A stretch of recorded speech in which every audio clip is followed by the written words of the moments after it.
Howdy, this is Al. I was going to write today about Shakespeare, or discuss Shakespeare and death and symbolism, and explain how to develop a point of view of what a theme is in terms of death and give Shakespeare's ideas. But I decided, nah, I don't feel like it. So I chose I chose an experience of mine. I met a gentleman uh, right here. I'll show you cover. Mr. God, this is Anna. He wrote this incredible book. I read it already. His name is Fynn, after the Irish myth of the big leader, big strong leader. He's a big man, mathematician, but he also wrote this book. Notice it's HarperCollins ebooks. Notice you can get it on Amazon. It's relatively inexpensive, but it's well worth your time to read it. It's a primer on spiritual development. There's Anna, a picture of obviously by Pappas. And I want to just read part of the first chapter. And this first sentence is so missable. See if you can capture the difference of what she talks about, or Fynn talks about, but it's Anna's words. The difference from a person and an angel is easy. Most of an angel is in the inside, and most of the person is on the outside. What the blank? Am I trying to string you along that this is significant? Yes, it is. From a Zen point of view, it makes sense. It makes sense that somebody who has developed their own spiritual nature, their light shines from the inside. They don't have to lie. They don't have to tell things on the outside to other people. They just shine. These are the words of a 6-year-old Anna, sometimes called Mouse, Hum, and Joy. At 5 years, Anna knew absolutely the purpose of being, knew the meaning of love, and was a personal friend and helper of Mr. God. How many of you know the purpose of being? Why are you here? What are you doing? Is it worth your time? Is this universe worth anything? Why don't you just commit suicide and call it quits? No, don't do that, whatever you do. At 6 years old, Anna was a theologian, mathematician, philosopher, poet, and gardener. If you asked her a question, you'd always get an answer in due course. On some occasions, the answer would be delayed for weeks or months, but eventually, in her own good time, the answer would come direct, simple, and much to the point.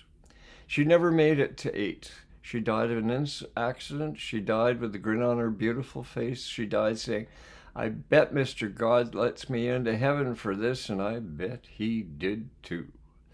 I knew Anna for just about 3.5 years. Some people claim fame by being the first person to sail around the world alone, or to stand on the moon, or by other act of bravery. All the world has heard of such people. Not many have heard of me. I too have a claim to fame, for I knew Anna. To me, this was the high peak of adventure. This was no casual knowing. It required total application, just like total action, total effort by Zen, total concentration, total awareness to be right there in the moment rather than just, yeah, this is happening. My name is Fynn.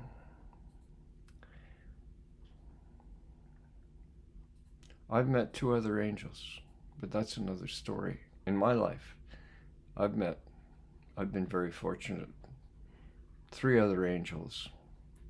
One of them was not human. An angel can be a mouse. My name is Fynn. It's not quite true. Fynn stuck. You'll know about Fynn. He was big.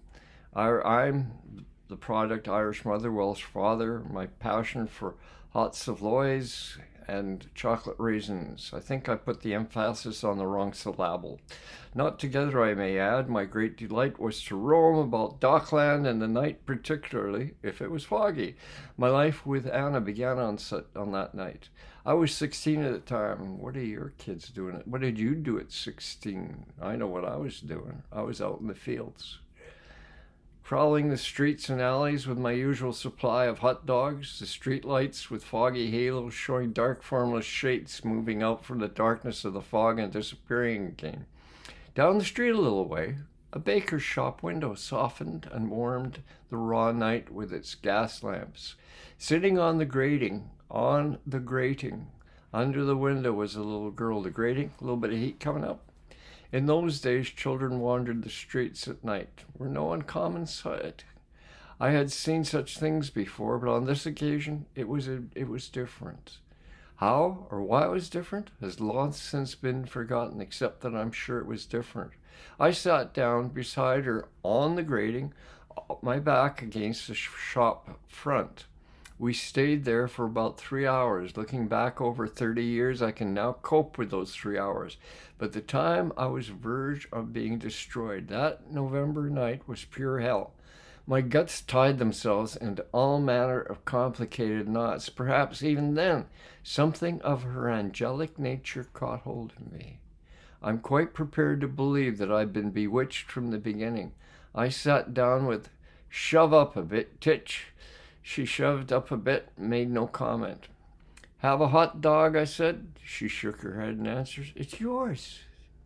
"I got plenty, besides I'm full up," I said. She made no sign, so I put the bag on the grating between us. The light from the shop window wasn't very strong, and the kid was sitting in the shadows, so I couldn't see what she looked like, except she was very dirty. I could see she clutched under one arm a rag doll, and on her lap a battered old paint box.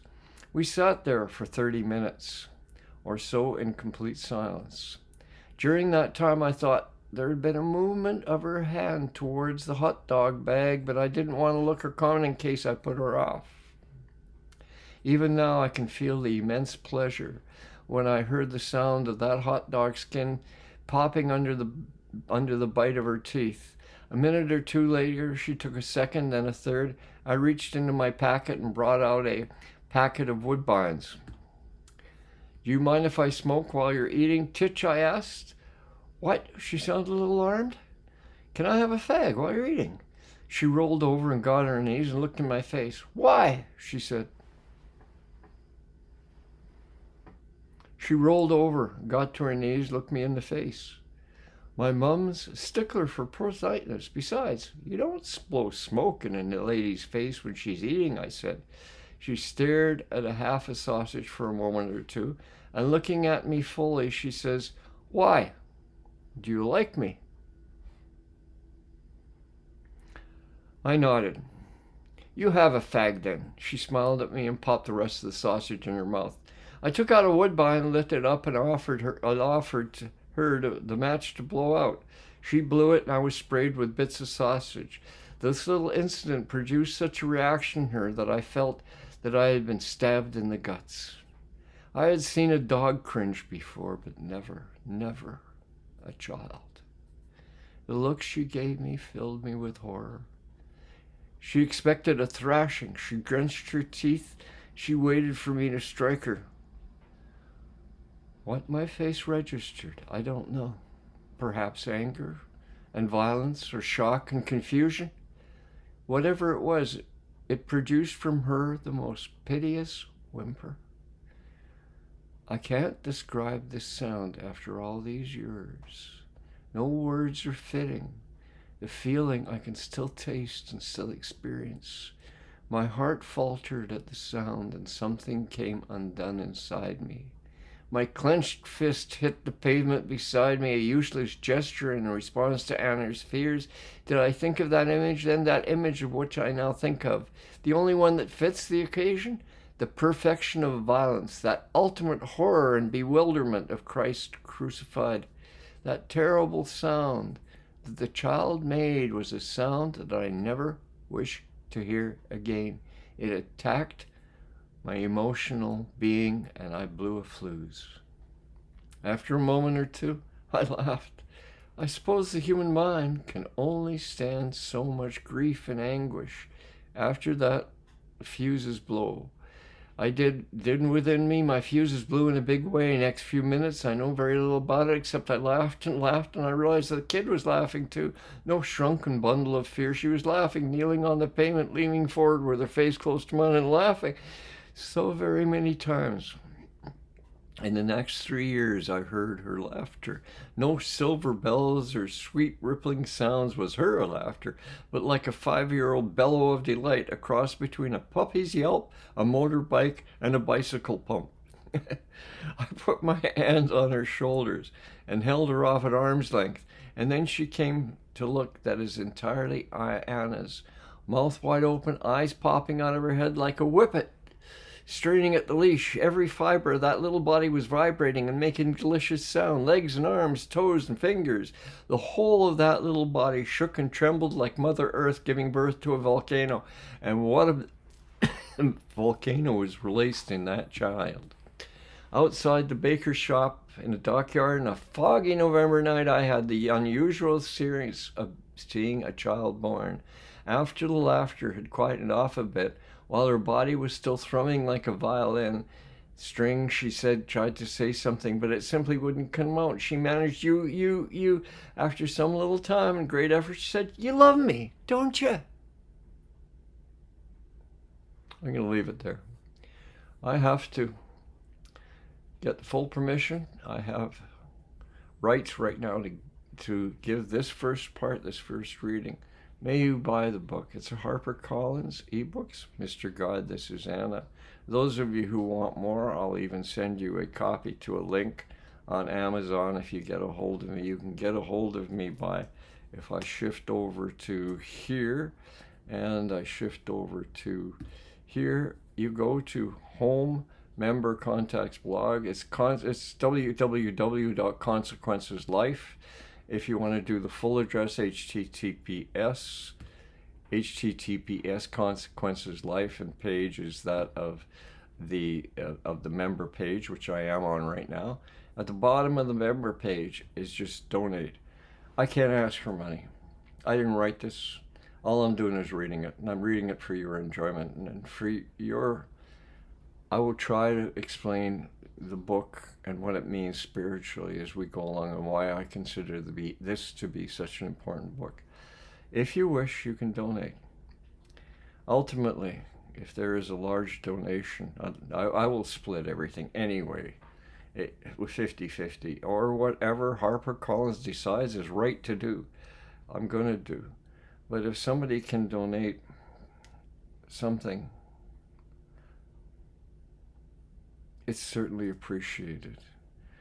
And within scope, I would like to go to different countries to work with people on their own spiritual development. Thank you very much for joining me.